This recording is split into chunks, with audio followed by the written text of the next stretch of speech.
que eu vou comentar hoje é um conto também.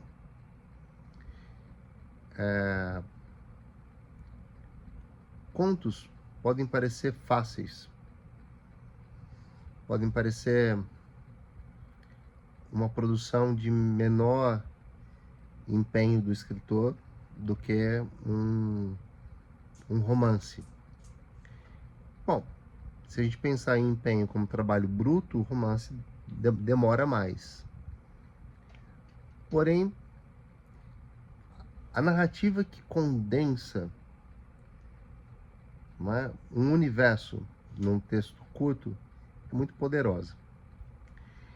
E eu vou falar de um texto machadiano, que afinal, não incluir Machado na formação não faria sentido. Tudo que Machado escreveu, excetuados 4 livros ruins: Yaya Garcia, A Mão e a Luva, Ressurreição e Helena. Não que sejam ruins, tá?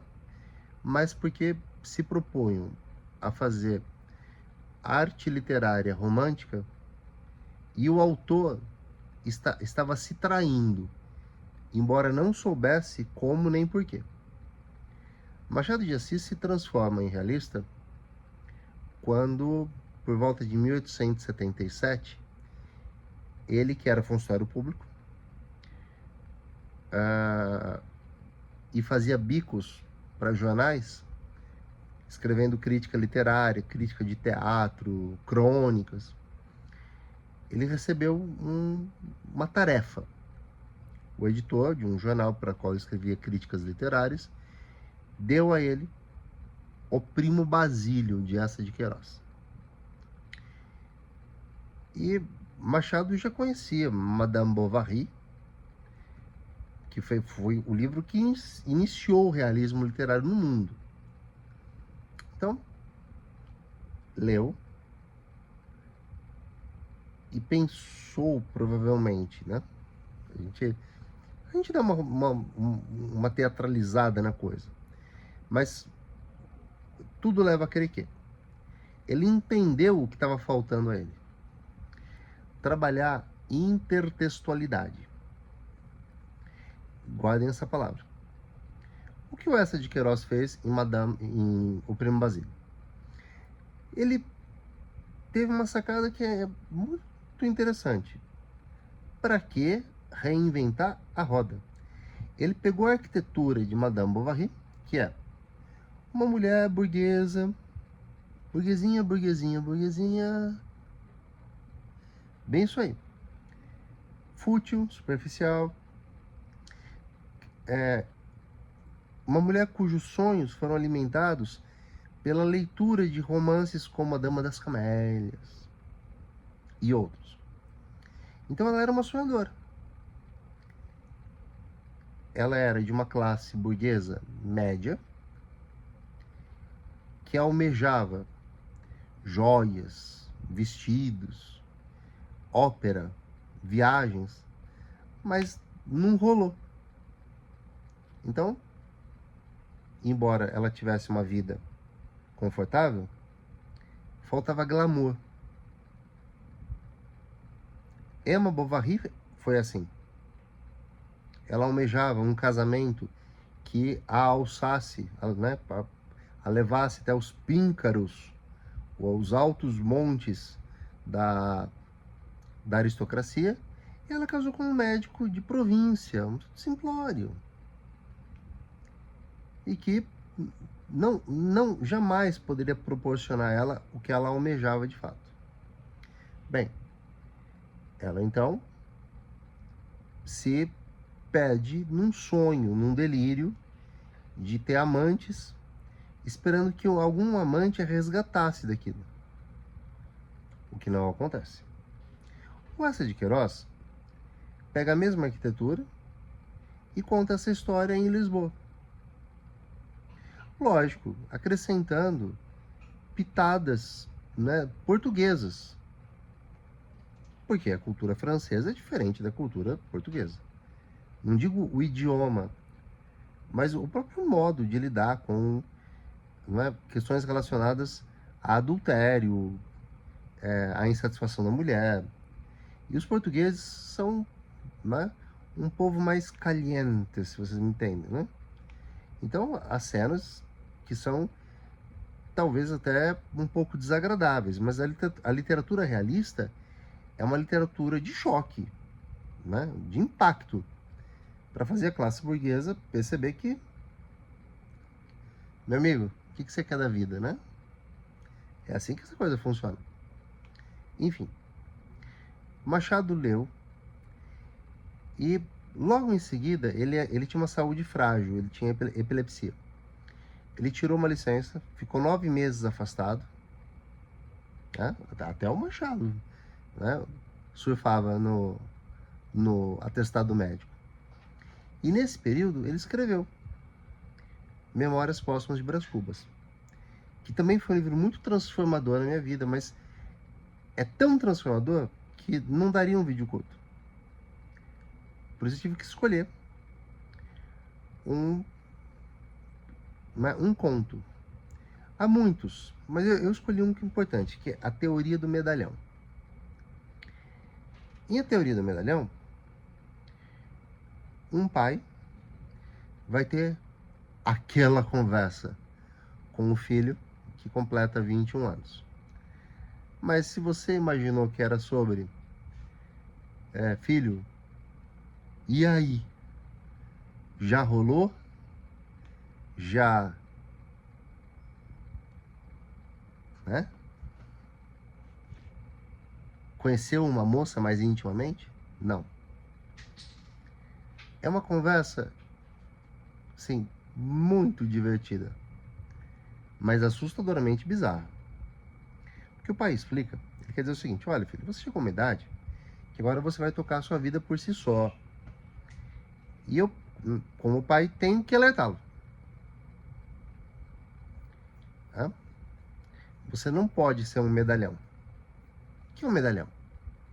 É quem se destaca. É quem descobre o seu talento, investe nesse talento muito e se torna uma referência.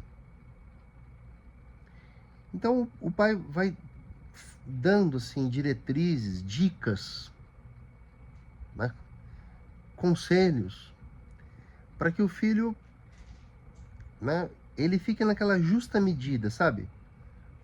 Como no mito de Ícaro, não voa tão alto que o sol lhe derreta as asas e você despenque, mas também não voe tão baixo que as ondas do mar não possam te engalfinhar. E o pai, aos poucos, explica: olha, se você se tornar um medalhão, você vai virar um alvo, vão te atacar. Porque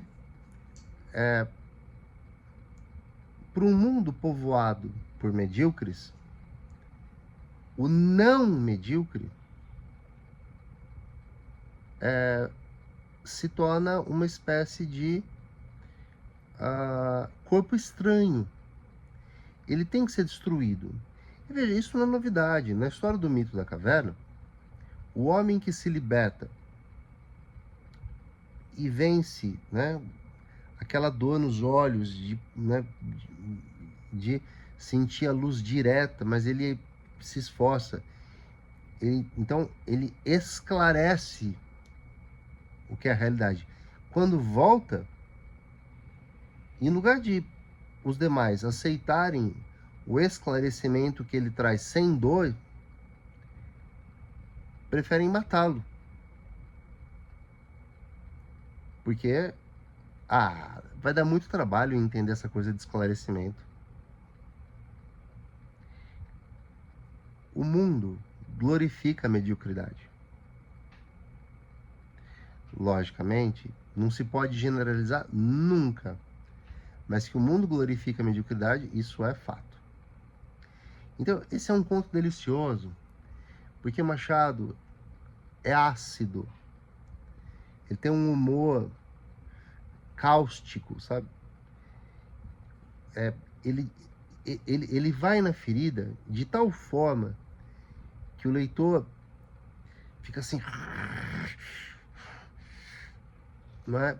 Ele está falando de mim. E eu sou assim, ou me dei mal por não ser assim como ele está falando. Olha, eu vou dizer a vocês. Eu vou abrir meu coração com vocês. Eu sou muito dedicado à minha profissão. Muito. Quando começou o novo ensino médio, eu me dediquei muito a entender a parte pedagógica, que penso eu, todo professor deveria entender. Mas eu não falo, eu só penso e faço minha parte, cada um cuide da sua. Aí houve um episódio em que um professor de química, ele foi fazer uma atividade proposta no material didático, e ele não conseguiu resolver um exercício. Tinha acontecido, assim, eu entrei na sala de aula depois do intervalo. E o tal do exercício ficou na lousa. E uma menina, mais crítica, disse, mas você tinha obrigação de saber. Até porque o material do professor tem resolução. O professor ficou ofendido com aquilo. Não estou julgando se ele tem razão ou não, se foi desrespeito ou não. No meu entender, foi. Porque críticas desse tipo devem ser feitas, como vou dizer assim, sem expor a pessoa criticada.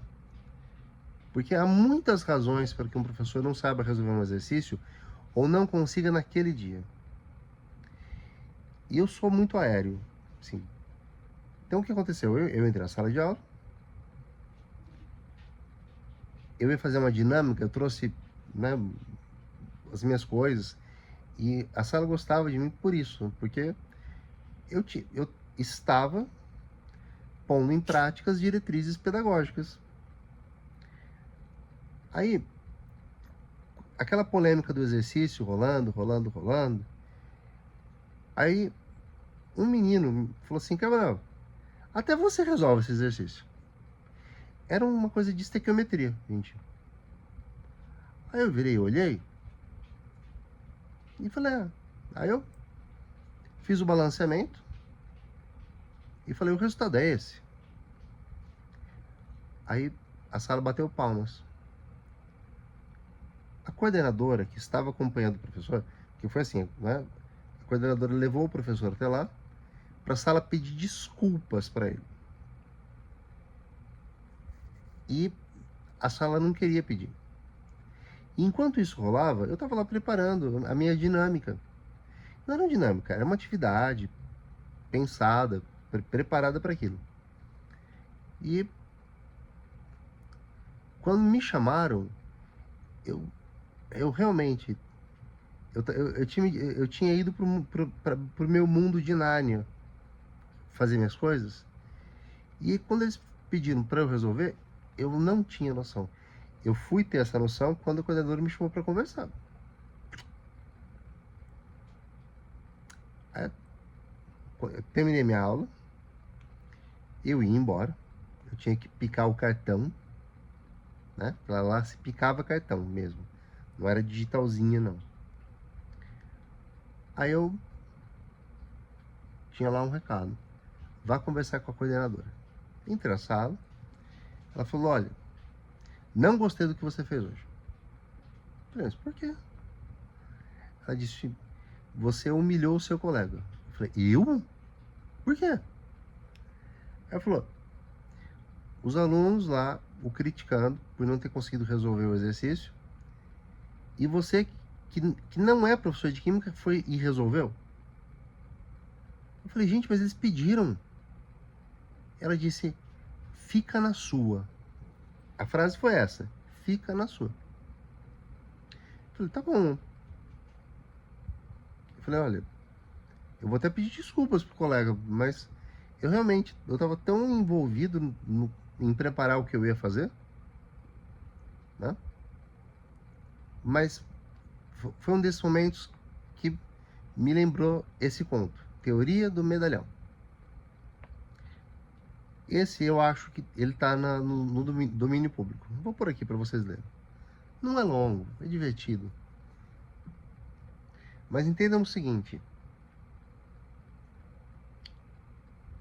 é uma decisão dura se tomar. Ser medíocre para que, né, ao não ofuscar ninguém queira puxar o seu tapete.